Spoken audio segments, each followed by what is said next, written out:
All right, in this video we're going to be going over how to set up the Zero Pure water-fed pole system. This is a 3-filter system. You have your first inlet here, the garden hose, which is, which is here. It's just a regular garden hose right off the customer's water spigot. You're going to pull that out and you're going to connect it right here. This is where it goes before you turn it on. The water is going to run through the first filter, which is going to pull out all the chlorine sediment.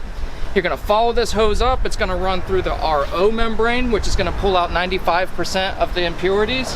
And then the final pathway for the water is going to come through the DI resin tank, and that's going to pull out the last 5%. This red hose right here, this is going to be your bad water outlet. You're going to either put this in like a garden bed or out of the way.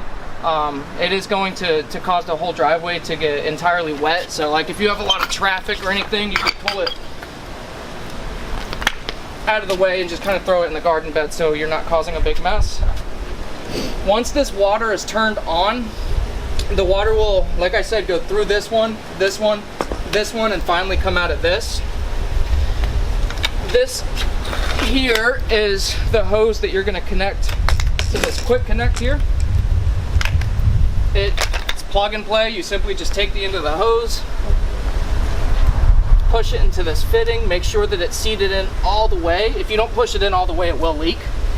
And then you turn this dial on, take your hose, stretch it out to your working area.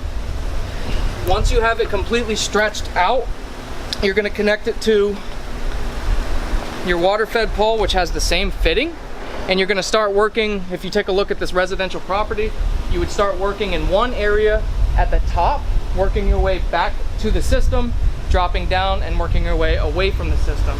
So all the tops first, dropping down, and then all the bottoms, which we'll go over techniques and processes on how to use the water-fed pole in a separate video. But as far as setup, you're pulling the customer's hose, you're connecting it. I showed you how to connect this line. We're going to connect it to the pole and get to work in a little bit. Just make sure the water's on before you get started.